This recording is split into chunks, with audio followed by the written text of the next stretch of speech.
Hello and welcome to the Fishing Guide Podcast. I'm your host, Brad Wiegmann. Man, I tell you what, I keep having great guests, and you know I love electronics, and so this guest's kind of special because we're going to talk about electronics. We're going to get down, dirty, find all about it. Joey Cook from over in Oklahoma is down here in Mississippi. That's where I run into him, and so we're going to find out some more about what you do. Tell them who you are and what do you do? Okay, so my name's Joey Cook. A lot of people call me the Doc. I'm known as the Transducer Doctor. It kind of got big when people started cutting LiveScope transducers. I've been repairing these transducers for 25 years. It's not like transducers just started being put on trolling motors. Right. So being that LiveScope transducers are $1,000 or $1,200, they opt to repair them versus buy new ones. Right. So you work out of a shop, or where are you working out of? So right now, my garage. Your garage? I mean, I stay so busy, I don't even have time to go anywhere. Well, let's talk about someone's got a broken LiveScope, and how does that happen? They call you up, and how does that work? So, I mean, it's kind of crazy. So some people that don't know who I am, they will, generally what's happening is they're cutting the transducer cable in their trolling motor. That's 90% of the problem. Right. And then they may ask a friend, ask around, dealers. If they make a post on Facebook on who is out there to repair them, you're going to see my name come up about 100 times. Okay. So what's the process? Do they mail it to you or what? Yep. So the way I operate is they will ship it to me, and with my price for repair, I pay the return shipping. Once I get it tested and repaired, then I let them know that it's tested and repaired. That's when I collect payment. I never collect payment up front. It's always after it's tested and repaired. Once I'm done and they pay, I print a shipping label, put it in a box, and send it back. What's the normal time frame of getting one repaired? So from the time that I get it to the time of that it returns is generally 3 days. Right now, I'm about a week. I'm about a week out right now. Well, it's spring, so that's... It'll get worse. It'll be in March. You'll be waiting probably 2 weeks. Right. Yep. Okay, so that's the process. Do you do Lowrance, Humminbird, and Garmin, or I do. Which all three? I do all three. Ray Marine also. Or Simmer. I mean, I should say. My brain just went dead. Well, Simrad's part of but I do them all. Right. Whatever you got. And a lot of people will call me and ask me questions about, if they're having issues with transducers, certain things, what can they do to fix it? And sometimes it's settings, sometimes it's the transducer got bumped or something like that. So I help people out in those areas as well. Right. Of course, that's free of charge. Well, that's always good. Yeah. Advice is good. So do you have a YouTube channel? I do not. I'm pretty much Facebook, some Instagram. I'm on Transducer Doctor's on TikTok as well. Okay. You have a website? I do. So I own a domain. It's transducer.com. It's still in the process of being built. I have been so busy, I have not wanted to finish it. I got you. Well, that's a good problem, right? Yeah. I mean, everybody says, what's your website? And I'm just not ready. I stay so busy. I'm not ready to go that route yet. So a lot of people that work with electronics, like selling the product and stuff, they don't know much about fishing, but we happen to know you do know about fishing. So I know a lot. There you go. Tell us, what's your setup look like? What is it?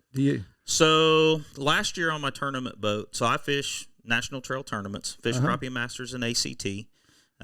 We have NCL this year. I may be going to an NCL tournament in a week and a half. Right.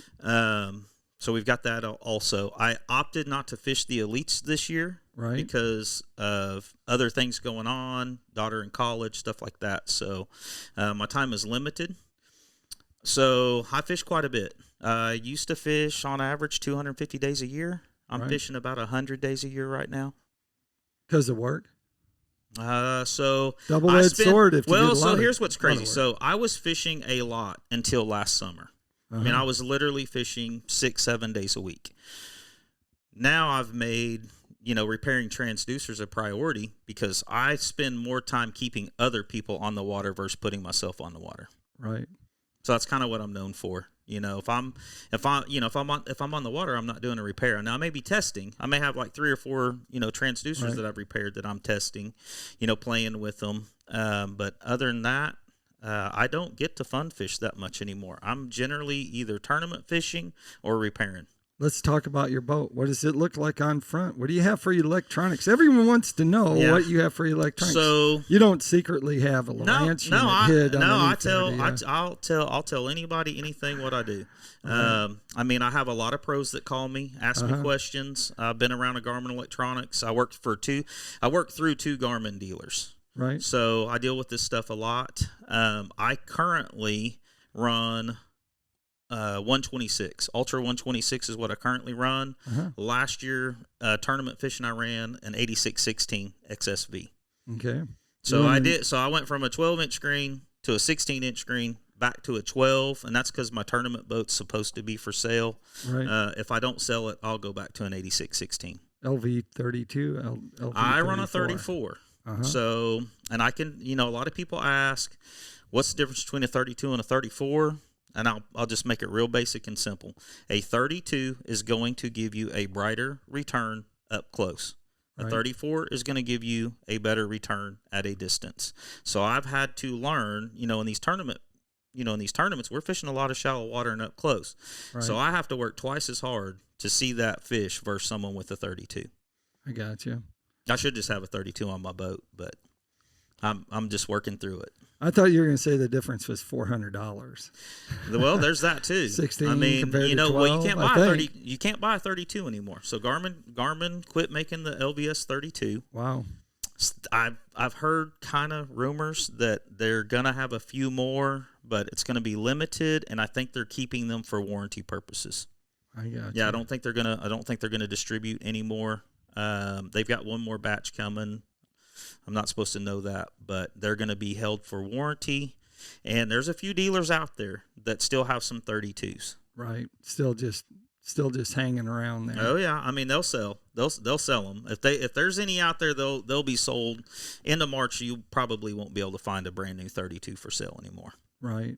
Right. So do you know anything about the new Lowrance units that are coming out, the pros with the Active Target 2?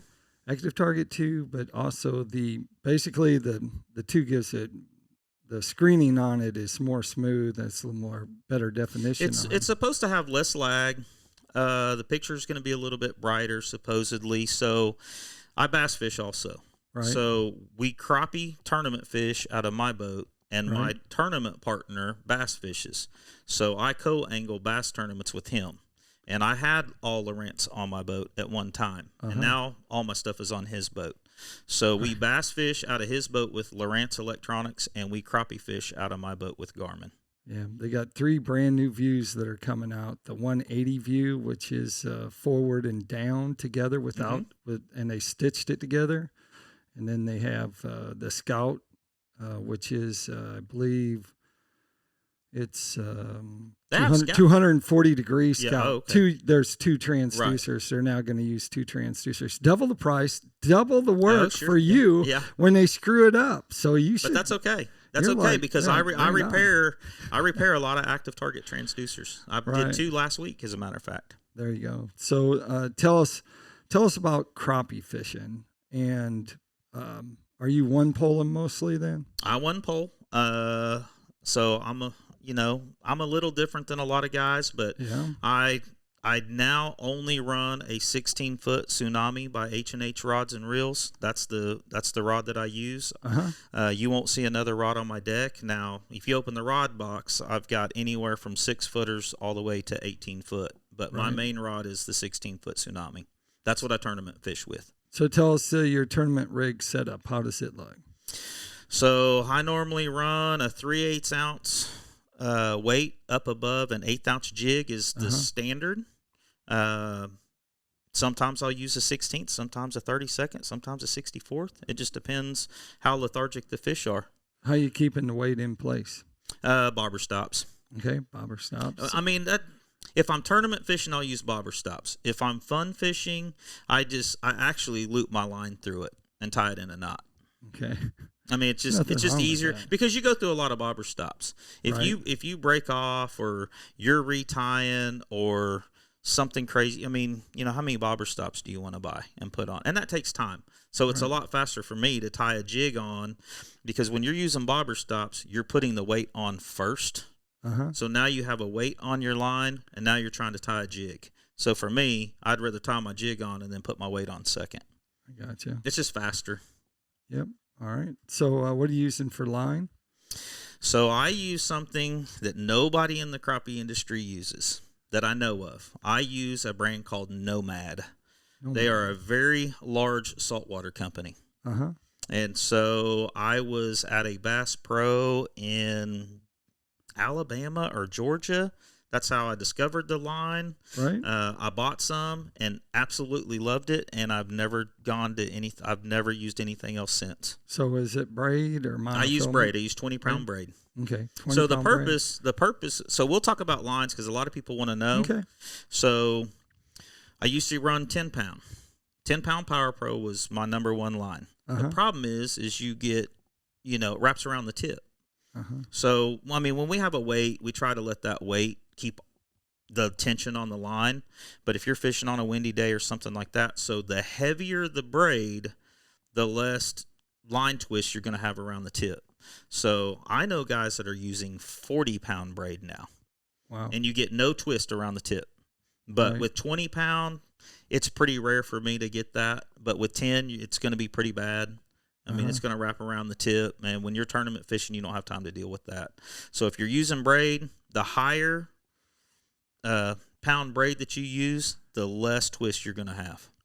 And so are you tying directly to your jig then? Or yes. Do you have a leader? Yes. Tying directly to your jig. So here's why I tie braid directly to a jig, which, I'm from Oklahoma. So we're dealing with a lot of muddy water. But, I mean, I fish a lot of clear water too. If you're fishing clear water and you're using braid, you need to use pink. Pink pretty much disappears in clear water. So the braid that I use is multicolor, but there are times that I may go buy some pink braid if I'm in clear water. It's rare, but it happens. And now I got sidetracked. But I tie direct. So prime example, I fished a tournament last weekend.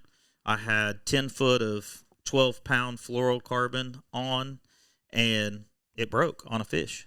Right. And you do not break if you're using braid.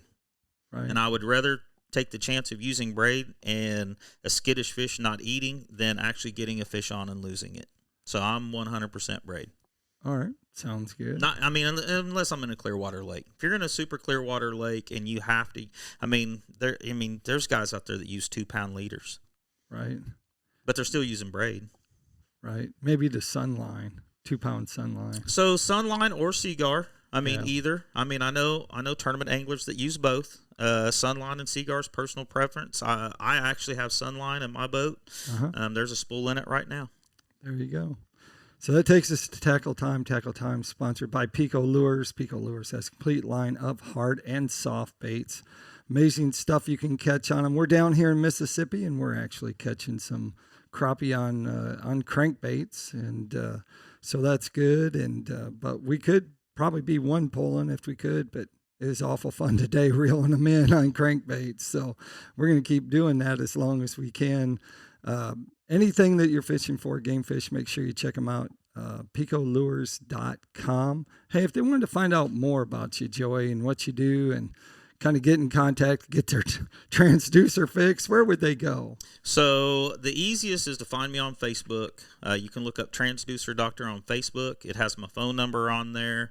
If you call me and I don't answer, you can definitely leave me a text message. I will get back with you as soon as possible. You can message me on Facebook, or you can call me at 918-946-0362. There you go. There you have it. Like I always like to say, make sure you keep your hook sharp and your lures in the water.